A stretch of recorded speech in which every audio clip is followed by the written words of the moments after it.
പുള്ളിയുടെ ഫാമിലിക്ക് നേർക്ക് ഏവം വന്നാലും അതങ്ങ് അടിച്ചിട്ടിരിക്കും പുള്ളി. ആ ലെവലിൽ പെർഫോമൻസ് അവസാനത്തെ വീഡിയോയിൽ നമ്മൾ പറഞ്ഞു വെച്ചതുപോലെ ദൃശ്യം 3യുടെ റിവ്യൂ ആയിട്ടാണ് ഇന്ന് തിരിക്കുന്നത്. അതെ, ദൃശ്യം 3 ഞങ്ങളെ കാണാൻ പറ്റി. ഫസ്റ്റ് ഡേ തന്നെ കാണാൻ പറ്റി. ഇച്ചിരി പരിപാടിയൊക്കെ ഉണ്ടായിട്ട് പോലും നിങ്ങൾ മാറ്റി വെച്ച് കാണാൻ പറ്റി. വീഡിയോ ലേറ്റ് ആകാൻ കാരണം അതാണ്. ദൃശ്യം 3 ഇതിന്റെ ഒരു ടിപ്പിക്കലായിട്ട് നമ്മൾ പറയുവാണെങ്കിൽ ഇതിന്റെ ഓർഡർ എന്ന് വെച്ചാല് ദൃശ്യം 1, 2, 3 ആ ഒരു ഇതിലാ വരുന്നത്. ഏറ്റവും ബെറ്റർ എന്ന് പറഞ്ഞാൽ ദൃശ്യം 1 തന്നെ. അത് കഴിഞ്ഞാൽ പിന്നെ 2, അത് കഴിഞ്ഞാലേ ഉള്ളൂ 3 വരത്തുള്ളൂ. എനിക്ക് തോന്നുന്നു മോഹൻലാലിന്റെ ഇതില് ദൃശ്യം 3 ഭയങ്കര പെർഫോമൻസ് മണ്ണിനേക്കാളും നല്ല പെർഫോമൻസ് ആവും. ചില സീൻസ് ഒക്കെ നമ്മൾ കാണുമ്പോഴത്തേക്ക് കൈയടിയാ. ചുമ്മാ കാണുമ്പോഴേ മോഹൻലാൽ കൂടുതൽ ഡയലോഗ് ഒന്നും പറയുന്നില്ല. ഈ ഒരു ജീവിക്കുക. പിന്നെ ബാക്കിയുള്ളവരുടെ പെർഫോമൻസ് കുഴപ്പമില്ല. പിന്നെ ഇടയ്ക്കൊന്ന് ഷോ സ്റ്റീൽ ചെയ്ത് പോയി നമ്മുടെ സിദ്ദിഖ് വേറെ ലെവലിലോട്ട് സിദ്ദിഖിനെ നമ്മൾ എടുത്ത് പറയേണ്ട ആവശ്യമില്ല. പുള്ളിയൊക്കെ തെളിയിച്ച മനുഷ്യനാണ്. വില്ലനായിട്ടും തെളിയിച്ചു വെച്ചാണ്. പിന്നെ 1 ഉം 2 അപേക്ഷിച്ച് പ്രത്യേകം ഫസ്റ്റും സെക്കൻഡും പുള്ളിയുടെ കെട്ടികളായെന്ന് പറഞ്ഞാടിയിട്ടുണ്ടെങ്കിൽ പ്രഭാകർ ആടിയിട്ടുണ്ട്, നിറഞ്ഞാടിയിട്ടുണ്ട്. അതുപോലെ തന്നെ നമുക്കിപ്പം അൻസിബ ഹസൻ, എസ്തറനിലെ മീന, ഇവരൊക്കെ കുഴപ്പമില്ല. അവന്റെ നമ്മുടെ മുരളിഗോപിയുടെ വേഷം പുള്ളിയുടെ റോള് വളരെ രീതിയിലായിട്ട് ചെയ്തിട്ടുണ്ട്. പിന്നെ ഇങ്ങനെ ഓരോ റോളുകൾ വരുന്നു. ഭയങ്കര ട്വിസ്റ്റാ ഉള്ളത്.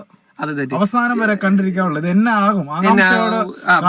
പക്ഷെ ഫസ്റ്റ് ഹാഫ് വരുമ്പോ നമുക്ക് ഒരു നിങ്ങൾക്ക് ലാഗ് അടിച്ചായിരുന്നു. അതാണ് ഫസ്റ്റ് ഹാഫ് ഇച്ചിരി ലാഗാണ്. പടം ഇതിലേക്ക് എൻഗേജ് ചെയ്യാൻ വേണ്ടി ആയിരിക്കാം ലാഗ്. നമ്മള് ദൃശ്യം 2 ഇതുപോലെ തന്നെ നമുക്കൊരു ഇത് അടിച്ചായിരുന്നു. ഇത് ദൃശ്യം 2 അടിച്ചു. അതുപോലെ തന്നെ ഇതിലും ഇത് അടിക്കുന്നുണ്ട്. സെക്കൻഡ് ഹാഫ് വരുമ്പോഴാണ് കുറച്ചും കൂടെ ഒരു. അതെ. സെക്കൻഡ് ഹാഫ് അവസാനത്തെ 1 മണിക്കൂർ പരിപാടി അങ്ങ് സ്റ്റാർട്ട് ചെയ്യും. പിന്നെ അങ്ങ് ചില സീൻസിലെ ഡയലോഗ് ഉണ്ടല്ലോ, ഓ മോനെ രോമാഞ്ചം കൊള്ളുന്ന. അതെ. പുള്ളിയുടെ ഫാമിലിക്ക് നേർക്ക് ഏവം വന്നാലും അതങ്ങ് അടിച്ചിട്ടിരിക്കും പുള്ളി. ആ ലെവലിൽ പെർഫോമൻസ് അവസാനത്തെ 1 മണിക്കൂർ. ഫസ്റ്റ് ഹാഫ് നമ്മൾ അത്ര ഈ സെക്കൻഡ് ഹാഫിലേക്ക് കൊണ്ടിരുത്തുന്ന ഫസ്റ്റ് ഹാഫ് ആണ്. പക്ഷെ നമുക്ക് ഒന്നുകൂടെ ഇപ്പൊ റീവാച്ച് ചെയ്യുമ്പോൾ ചിലപ്പോൾ നമുക്കൊരു ഇതാകും ഫസ്റ്റ് ഹാഫ് കാണുമ്പോഴേ. പുള്ളിയുടെ ഫാമിലിനെ സംരക്ഷിക്കാൻ അങ്ങേയറ്റം ഏതറ്റം വരെ പുള്ളി പോവും. അത് പുള്ളിയുടെ ഇതാ. അതാണ് ജോർജ് കുട്ടി എന്നൊരു ഇത് പറയണ്ട. ജിത്തു ജോസഫിന്റെ എഴുത്ത്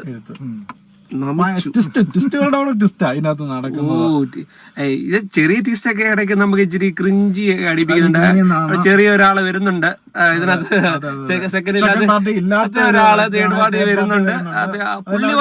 പുള്ളി നമ്മുടെ വാസുണ്ണനെ പോലെ കണ്ണൊക്കെ ചുമപ്പിച്ച് വരുന്നുണ്ട്. പെർഫോമൻസ് ആയിട്ട് വരുന്നുണ്ട്. ചെറിയ ട്വിസ്റ്റ് അത് കത്തിച്ചിട്ടുണ്ട്. ഫസ്റ്റ് ഹാഫില് പുള്ളിയുടെ ഇത് ഇന്റർവെൽ ബ്ലോക്ക് പഞ്ച് വരുന്നത് പുള്ളിയുടെയാണ്. പിന്നെ നമുക്ക് പ്രെഡിക്റ്റ് ചെയ്യുന്ന ഒരു ട്വിസ്റ്റ് ആണ്. അത് എത്ര വലിയ ട്വിസ്റ്റ് ഒന്നും അല്ല. ജിത്തു ജോസഫിന്റെ റൈറ്റിംഗിലെ ഒരു എല്ലാവരും കണ്ടിരിക്കേണ്ട ഒരു പടമാണ്. അതെ കണ്ടിരിക്കണം. നിങ്ങൾ ഇത് തിയേറ്ററിൽ വാച്ച് ചെയ്യേണ്ട പടമാണ്. Theatre demand. കാരണം മോഹൻലാലിനെ നമുക്ക് ഇപ്പം വെറുതെ ഇരുന്ന് നമ്മുടെ രോമാഞ്ചം ഒടിക്കുന്ന സീൻസ് ഒക്കെ ഉണ്ട് ഇതിനകത്ത് അവസാനം വരുമ്പോ. അതുപോലെ തന്നെ അവസാനം ദൃശ്യം 4ലേക്കുള്ള ദൃശ്യം ഇങ്ങനെ തിരിച്ചെടുക്കാം. ആ സാധനം ഇങ്ങനെ ഇട്ട് പോയിട്ടുണ്ട്. കാരണം വരുന്നു അവര്, പിന്നെ വരുന്നു ജോർജ് ഉടുമ്പന്നി, വീണ്ടും കേസ് അന്വേഷിച്ച് വരുന്നു. കേസ് ഇപ്പൊ മടങ്ങുന്നു, വീണ്ടും അടുത്ത കാത്തിരിക്കുന്നു. ആ ലെവലിലേക്കാണ് വന്നിരിക്കുന്നത്. Record collection. അതെ, BMS ബുക്കിംഗ് വന്നതിന് പിന്നെ ഒരു മലയാളം സിനിമയ്ക്ക് കിട്ടിയിരിക്കുന്ന ഏറ്റവും ഫസ്റ്റ് ഒരു അവറിൽ 40K കണ്ട് വന്നിട്ടുണ്ട്. ഇതിനു മുമ്പ് എമ്പുരാനായിരുന്നു, പിന്നെ തുടരുവാന്ന് തോന്നുന്നു. പിന്നെ ഒരു പടം, മലയാളം പടം ഒരു മോഹൻലാൽ ഫിലിമേ ഉള്ളൂ. അതെ, മോഹൻലാൽ ഫിലിമേ ഉള്ളൂ അടിക്കാൻ. ലാലേട്ടന്റെ ബർത്ത്ഡേ ആണ്. അതെ ലാലേട്ടന്റെ ബർത്ത്ഡേ ആണ്. ദൃശ്യത്തിന് വേറൊരു സെപ്പറേറ്റ് ഫാൻ ബേസ് ഉണ്ട് കേട്ടോ. ദൃശ്യത്തിന് ജോർജ് കുട്ടിക്കും കുടുംബത്തിന് പ്രത്യേക ഒരു മോഹൻലാൽ ഫാൻസ് മാത്രമല്ല, ദൃശ്യം എന്ന് പറഞ്ഞൊരു ബ്രാൻഡ്, ദൃശ്യം എന്ന ബ്രാൻഡിന് ഒരു ഇതുണ്ട്. പിന്നെ അതിന്റെ അകത്ത് വെറുതെ ബിജുമേനോന്റെ ഒരു അതെ അതെ, ഏത് ബിജുമേന്റെ ഒക്കെ വേറെ അത് അത് കഥയ്ക്കുള്ളിലെ കഥയൊക്കെ സ്പോയിലർ ചെയ്യുന്നില്ല. പടം നിങ്ങൾ കാണാം, വാച്ച് ചെയ്യണം. അത് നമ്മൾ തിയേറ്റർ ഡിമാൻഡ് ചെയ്യുന്ന പടമാണ്. അത് ഇതിന്റെ കൂടുതൽ പ്രതീക്ഷ വെച്ച് പോരുത്. അതെ അതെ അതെ, അത് ഞങ്ങൾ പറഞ്ഞ പോലെ ഫസ്റ്റ് ഹാഫ് ഒരു നോർമൽ ഇതിലേക്ക് പോകുന്നു. Second half, first half lag അടിക്കുന്നുണ്ട്, ഈ കള്ളത്തിന് നമ്മൾ പറയുന്നില്ല. സെക്കൻഡ് ഹാഫ് പിന്നെ ഇങ്ങനെ എൻഗേജിങ് ആയി ഇങ്ങനെ ഇങ്ങനെ ഇങ്ങനെ ഇങ്ങനെ വരും. പിന്നെ അങ്ങ് ഒരു ഹൈയിൽ അങ്ങ് പോവാ, അവസാനം വരെ ഹൈയാ. Negative reviews